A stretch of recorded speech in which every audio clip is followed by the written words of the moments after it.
बिलावल भुट्टो ज़रदारी साहब ने बड़ा दबंग खिताब किया और उन्होंने कहा कि मजबूरी भी है आईनी अदालत का क़याम और ज़रूरी भी है। और फिर उन्होंने कहा कि अवाम के लिए ये बहुत ज़रूरी है ताकि अदलिया अपना काम करें। और वहीं उन्होंने कहा कि ताकि अब आइंदा किसी भी वज़ीर आज़म को घर ना जाना पड़े। ज़ाहिर है उनका इशारा अदलिया की तरफ ही था। आपके ख्याल में क्या जो बिलावल कह रहे हैं कि आईनी अदालत का क़याम होकर रहेगा और ये आम आदमी के लिए ज़रूरी है, तो आपको लगता है अवामी तरजीहात को मद्देनज़र रखते हुए बिलावल भुट्टो ज़रदारी की ये तरजीहात बिल्कुल दुरुस्त हैं कि आईनी अदालत का क़याम नागुज़ीर है? अच्छा तो देखिए, अभी जो है वो पीपल्स पार्टी को और नून लीग को जो है वो मिसाक जमहूरियत 2006 वाला मिसाक जमहूरियत अभी याद आ रहा है। मिसाक जमहूरियत तो मेरे ख्याल में उसी वक्त दफन हो गया था जब जो है वो पीपल्स पार्टी की गवर्नमेंट के ख़िलाफ़ जो है वो नवाज शरीफ साहब काला कोट पहन के मेमोगेट स्कैंडल में उतर आए थे अदालत में। मिसाक जमहूरियत में और भी बहुत सी बातें लिखी हुई थी। मेरे ख्याल में ये जो चेरी पिकिंग है, यानी जो चीज़ अच्छी लग रही है सिर्फ उसी को उसमें से उठाया जाए। मिसाक जमहूरियत में तो ये भी तय किया गया था कि इस्टेब्लिशमेंट के साथ मिल के किसी जमहूरी हुकूमत को, किसी मुंतखब हुकूमत को नहीं गिराया जाएगा। लेकिन मौलाना फजल रहमान साहब ने भी कह दिया, उसके बाद जो है वो ख्वाजा आसिफ साहब ने भी कह दिया था कि पिछली गवर्नमेंट को, पीटीआई की गवर्नमेंट को किस तरह से गिराया गया था, किस तरह से वोट ऑफ नो कॉन्फिडेंस लाया गया और किसके कहने पे लाया गया था। तो बहुत सारी चीज़ें जो है वो मिसाक जमहूरियत में लिखी थी। लेकिन यहाँ पे इस वक्त क्योंकि जो इस वक्त मकसद है वो ये है कि अदलिया को मातहत बनाया जाए एग्जेक्टिव के। देखिए हमारा जो आइन है ये ट्राइकोटमी ऑफ पावर की बात करता है कि जो तीन सतून हैं आपकी रियासत के, उन तीनों सतूनों के अपने अपने इख्तियारात हैं। यहाँ पे इस वक्त इंतजामिया जो है वो अदलिया के इख्तियारात, हम देख लेना किस तरह से जो चीज़ें run up to this constitutional amendment जो बात की जा रही है, अगर तो मकसद ये है कि अवाम को इंसाफ जो है वो सस्ता इंसाफ और उसको स्पीडी जस्टिस जो है वो फराम किया जाए, फिर तो बहुत अच्छी बात है कि जी कॉन्स्टिट्यूशनल कोर्ट लाई जा रही है। लेकिन जो इंटेंशन है वो मैलाफाइडी है। अच्छा। वो हमारे सामने है कि किस तरह से इस वक्त सुप्रीम कोर्ट को उसके इख्तियारात को ख़त्म किया जा रहा है। क्यों, वजह क्या है? देखा यह जा रहा है कि आगे जो दो चीफ जस्टिस आ रहे हैं जस्टिस काजी फायज ईसा के बाद, वो गवर्नमेंट को कबूल नहीं है।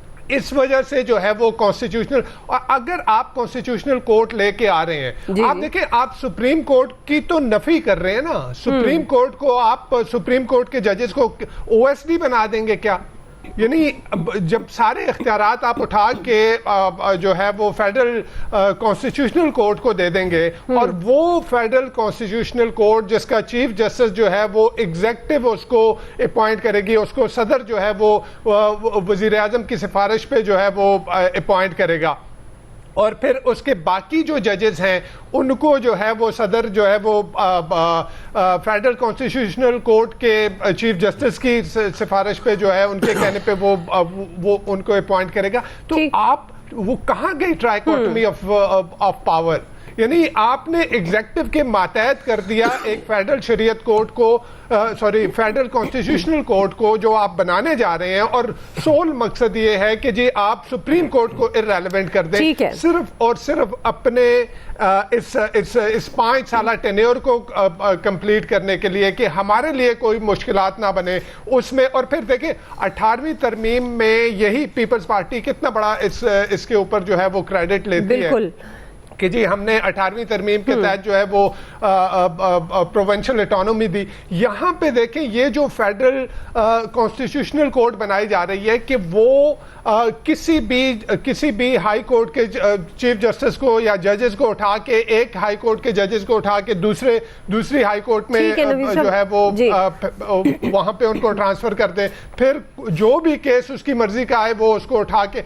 तो मसला ये है कि अगर तो ये तरजीह ये हो कि अवाम को स्पीडी जस्टिस दिया जाए तो फिर तो बहुत अच्छा इकदाम है। लेकिन जो नजर आ रहा है जिस तरह से गवर्नमेंट और जो आपकी इंतजामिया और जो जुडिशरी के माबैन जो एक कॉन्फ्रंटेशन जो है हमें नजर आ रही है, उसमें ये लग रहा है कि इंटेंशन जो है वो ये नहीं है। इंटेंशन ये है कि सुप्रीम कोर्ट को एग्जीक्यूटिव के मातहत कर दिया जाए। तो इंटेंशन जो है वो मुझे ठीक नजर नहीं आ रही। ठीक है जी। अयाज साहब, जिस तरह नवीद साहब कह रहे हैं कि इंटेंशन दुरुस्त नहीं है, लेकिन बिलावल तो कह रहे हैं कि आईनी अदालत बनेगी, अवाम को इंसाफ मिलेगा। दुआ मैं अब बिलावल साहब के जुमले से ही स्टार्ट करूंगा जिसका आपने अपने इंट्रो में भी जिक्र किया। बड़ा खूबसूरत जुमला है। उन्होंने कहा कि आईनी अदालत ज़रूरी भी है और मजबूरी भी है। मेरे ख्याल में ये ज़रूरी भी इसीलिए है क्योंकि मजबूरी है और रीज़न कोई नहीं। देखिए, गवर्नमेंट को ये नज़र आ रहा है क्योंकि फॉर्म 47 पे खड़ी गवर्नमेंट और उनके जो इत्तेहादी हैं इस वक्त सबसे बड़े सुप्रीम कोर्ट में काजी फाइज ईसा साहब, वो ये कह चुके हैं कि फॉर्म 45 को मैं मानता ही नहीं। वो वोट जो है बस वही हैं सब कुछ, और वो माजी की वो सारी अपनी ऑब्जर्वेशंस भी भूल गए हैं, जो उन्होंने फैसले भी लिखे हुए हैं। आज उन्हें लगता है कि सिर्फ आइन सुप्रीम है। और आज भी जो फैसला था वो उसके ट्राइब्यूनल्स के हवाले से पंजाब में, उन्होंने मुख्तसर फैसला कहते हैं आज नहीं जारी कर सकते, कल करेंगे, लेकिन साथ ही हिदायत कर दी फ़ौरन उन्होंने इलेक्शन कमीशन को कभी ये ट्राइब्यूनल फौरी बना दें क्योंकि ये आइनी ज़रूरत है। देखें ना, इससे बड़ा और आइनी आपको चीफ जस्टिस कहाँ मिल सकता था। और ख्वाहिश जो PMLN की लग रही है वो यही है कि काजी साहब वो जो उसकी एज बढ़ाना चाह रहे हैं, जिस पे आज बिलावल साहब ने ये अलबत्ता कहा कि वो एज बढ़ाने के वाले से जो भी मामला है वो तमाम पॉलिटिकल पार्टीज़ की उसके मुताबिक होना चाहिए, उनसे मशवरे के बाद उनकी राय उसमें आनी चाहिए। जो बिलावल साहब बात कर रहे हैं, मतलब थोड़ा थोड़ा वो हट के बात करते हैं कि शायद वो नज़र आए कि नहीं जी वो कंप्लीटली PMLN के साथ नहीं खड़े इस इशू पे, उनकी अपनी भी राय है और जाहिर है वो उन्होंने अपने वोटर को मुतमईन भी करना है दुआ उसलिए। जी बिल्कुल नहीं, माजरत क्यों राज जाना है। इस वक्त जो बाइडन खिताब कर रहे हैं